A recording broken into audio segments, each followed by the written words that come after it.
तो कैसे हो यार आप सब लोग and welcome to AP cricket. आज हम सबसे पहले बात करेंगे क्या मोहम्मद शमी और अजीत अगरकर के बीच का टेंशन अब खत्म हो चुका है, और सबसे बड़ा सवाल क्या शमी को हम जल्दी टीम इंडिया में वापस देख सकते हैं। जी हाँ गाइस, पिछले कुछ महीनों से मोहम्मद शमी को लेकर काफी स्पेकुलेशन चल रही है, उनकी फिटनेस, फॉर्म और फ्यूचर प्लान्स को लेकर। लेकिन अब जो अपडेट्स आ रहे हैं उनसे ये क्लियर होता दिख रहा है कि शमी फिर से सिलेक्टर्स के रडार पर आ चुके हैं। इसका सबसे बड़ा रीजन ये है कि उनके रीसेंट परफॉर्मेंस उनके फेवर में बोल रहे हैं। शमी ने अपने लास्ट 6 डोमेस्टिक मैचेस में 17 विकेट्स निकाले, जिसमें विजय हजारे ट्रॉफी में उन्होंने 3 मैच खेला और शहीद मुश्ताक अली ट्रॉफी में भी 3 मैचेस खेले। कुछ टाइम पहले ऑस्ट्रेलिया के व्हाइट बॉल टूर के लिए भी इग्नोर हो गए थे। शमी ने तब इनडायरेक्टली सिलेक्शन पैनल पर क्वेश्चन रेज किया था। उनका कहना था कि जब ऑलरेडी वो डोमेस्टिक में इतने सारे क्रिकेट मैचेस खेल रहे हैं तो सिलेक्टर्स को बार बार फिटनेस अपडेट देने की उनकी रेस्पॉन्सिबिलिटी नहीं बनती है। तो इस पर अजीत अगरकर ने क्लैरिफिकेशन दिया था कि सिलेक्टर्स एक्चुअली शमी को ऑस्ट्रेलिया टूर के लिए कंसिडर कर रहे थे, लेकिन उनके फिटनेस कंसर्न्स बार बार प्लानिंग के बीच में आ रहे थे, इसी वजह से बात आगे नहीं बढ़ पाई। लेकिन अब सिचुएशन थोड़ी डिफरेंट लग रही है। शमी रेगुलर बॉलिंग कर रहे हैं, रिदम में दिख रहे हैं और रिजल्ट्स भी डिलीवर कर रहे हैं। इसी के साथ सिलेक्टर्स का स्टैंड भी धीरे धीरे इवॉल्व होता हुआ दिख रहा है। रिपोर्ट्स के मुताबिक 2027 के ओडीआई वर्ल्ड कप को शमी के पोटेंशियल कमबैक का एक मेजर रेफरेंस पॉइंट माना जा रहा है। बीसीसीआई सोर्सेज का कहना है कि मोहम्मद शमी पर रेगुलर डिस्कशंस हो रही है और ये मानना गलत नहीं होगा कि वो सिलेक्शन से कंप्लीटली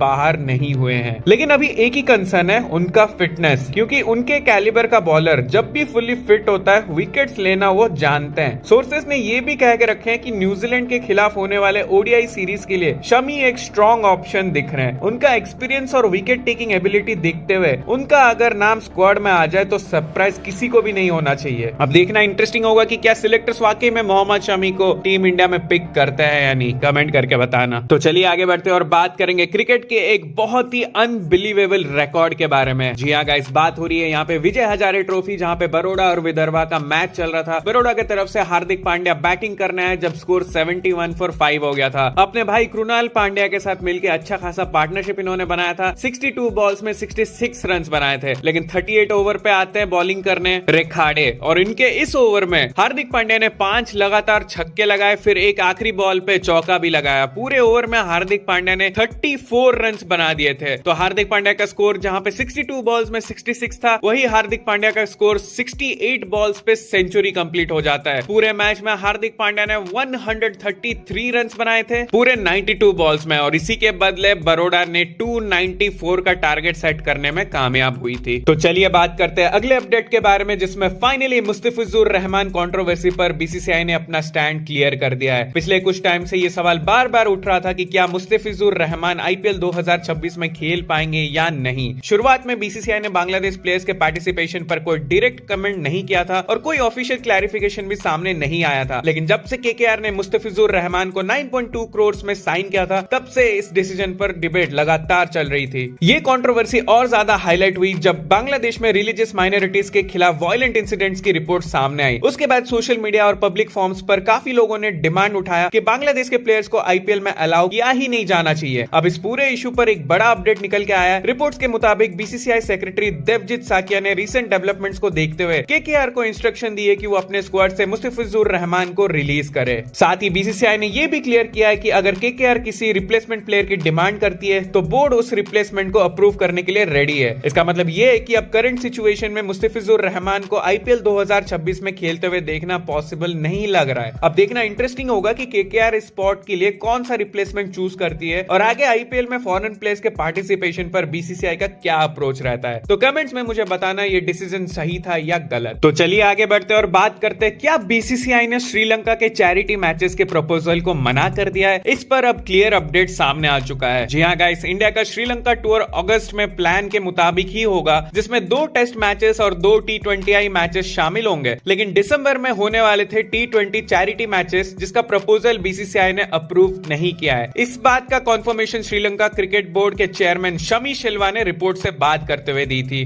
उन्होंने बताया कि श्रीलंका क्रिकेट ने 27 और 29 दिसंबर को 2 शॉर्ट फॉर्मेट चैरिटी मैचेस का प्रपोजल रखा था। इन मैचेस का मेन एम था जो रिसेंटली श्रीलंका में जो साइक्लोन हिट हुआ था उसके विक्टिम्स के लिए फंड रेज करना था। इस साइक्लोन की वजह से श्रीलंका को लगभग $1.6 बिलियन का नुकसान हुआ है और रिपोर्ट्स के मुताबिक 600 लोगों की जान भी चली गई। शमी शिल्वा के अकॉर्डिंग दिसंबर में चैरिटी मैचेस का टूर डिस्कस हुआ था, लेकिन कमर्शियल अरेंजमेंट्स टाइम पर फाइनल नहीं हो पाए थे, जिस वजह से प्लान आगे नहीं बढ़ सका। लेकिन उन्होंने ये भी क्लियर करते हुए कहा कि अगस्त का फुल टूर कंफर्म है, जिसमें इंडिया और श्रीलंका के बीच में 2 टेस्ट मैचेस और 2 T20I खेली जाएंगी। कुछ मीडिया रिपोर्ट्स ये भी कह रही हैं कि फ्यूचर में 2 T20I की जगह वो और भी ज्यादा खेली जा सकती है, लेकिन फिलहाल के लिए दिसंबर चैरिटी गेम्स का प्लान कैंसिल हुआ माना जा रहा है। तो ओवरऑल सिचुएशन ये है कि बीसीसीआई ने चैरिटी मैचेस को डायरेक्ट रिजेक्ट नहीं किया था, लेकिन अरेंजमेंट और शेड्यूलिंग इश्यूज के वजह से ये टूर इस साल तो पॉसिबल नहीं हो पाया। तो चलिए आगे बढ़ते और बात करेंगे जम्मू एंड कश्मीर के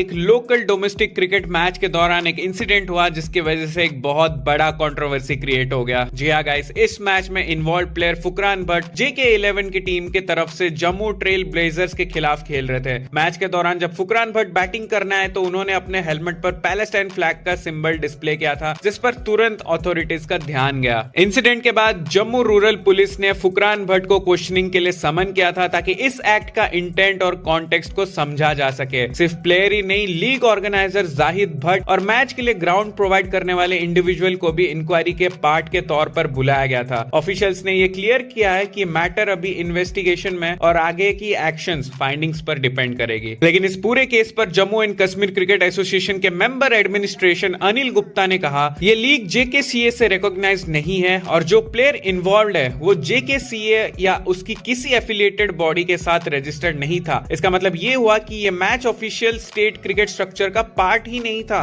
लेकिन ये इंसिडेंट इतना ज्यादा सेंसिटिव इसलिए हुआ क्योंकि रिपोर्ट्स के मुताबिक ये पूरा एपिसोड एक ऐसे टाइम पर हुआ जब ग्लोबली गाजा कॉन्फ्लिक्ट को लेकर ऑलरेडी इतना ज्यादा सेंसिटिविटी चल रही थी। इसी वजह से लोकल लेवल के इस इंसिडेंट ने भी ज्यादा अटेंशन अट्रैक्ट किया और अथॉरिटीज ने भी सीरियसली इंटरवीन किया। बाकी इसके बारे में आपका क्या ख्याल है, कमेंट करके बताना। तो चलिए आगे बढ़ते और बात करते हैं अगले अपडेट के बारे में। रविचंद्रन अश्विन ODI फॉर्मेट को लेके बहुत ज्यादा कंसर्न है एंड साथ ही उन्होंने टीम इंडिया को लेके एक बहुत बड़ा वार्निंग भी दिया है। जी हाँ गाइस, अश्विन का मेन कंसर्न ये है कि ODI वर्ल्ड कप 2027 का आज से 1 साल बाद ही है, लेकिन बड़े बड़े टीम्स के कैलेंडर में ODI फॉर्मेट के मैचेस कम होते जा रहे हैं। उनका ये कहना है कि रोहित शर्मा और विराट कोहली का एरा 2027 में खत्म होने के बाद क्या लोग ODI क्रिकेट देखना भी चाहेंगे। अपने यूट्यूब चैनल पे रविचंद्रन अश्विन ने कुछ ये कहा, मैं बिल्कुल भी श्योर नहीं हूँ ODI वर्ल्ड कप 2027 के बाद ODI फॉर्मेट रेलेवेंट रहेगा या नहीं रहेगा, और इसी वजह से मैं थोड़ा सा परेशान भी हूँ। ऑफकोर्स मैं विजय हजारे ट्रॉफी को फॉलो कर रहा हूँ उसी तरीके से जिस तरीके से मैंने सैयद मुश्ताक अली ट्रॉफी को फॉलो किया था, लेकिन मुझे थोड़ा सा डिफिकल्ट लग रहा है विजय हजारे ट्रॉफी को फॉलो करने में। साथ ही हमें यह समझना पड़ेगा कि ऑडियंस को क्या देखना पसंद है। मुझे फील होता है कि टेस्ट क्रिकेट में अभी भी चांस है ग्रो करने का, अभी भी वो रेलेवेंट है, लेकिन ODI क्रिकेट मुझे नहीं लगता उसमें अभी कोई स्पेस बचा है। देखो, जब रोहित शर्मा और विराट कोहली विजय हजारे ट्रॉफी वापस खेलने आए तो लोगों ने अचानक से स्पोर्ट्स को फॉलो करना चालू कर दिया, डोमेस्टिक मैचेस देखना चालू कर दिए थे। हमने हमेशा से एक ही चीज सीखा है कि स्पोर्ट्स कोई भी इंडिविजुअल से बड़ा है, लेकिन ऐसे टाइम्स पे कभी कभी बड़े प्लेयर्स को स्टेप इन करके स्पोर्ट्स खेलना पड़ता है ताकि वो स्पोर्ट्स रेलेवेंट रहे। विजय हजारे ट्रॉफी ऑफकोर्स एक डोमेस्टिक कंपटीशन है तो ज्यादा लोग फॉलो नहीं करते हैं, लेकिन फिर भी लोगों ने फॉलो इसलिए किया क्योंकि रोहित शर्मा और विराट कोहली वहां पे खेल रहे थे। तो यही सेम विराट और रोहित जब 2027 के बाद रिटायरमेंट ले लेंगे, क्या लोग ODI क्रिकेट देखना पसंद करेंगे? कमेंट करके बताना आपका क्या ख्याल है।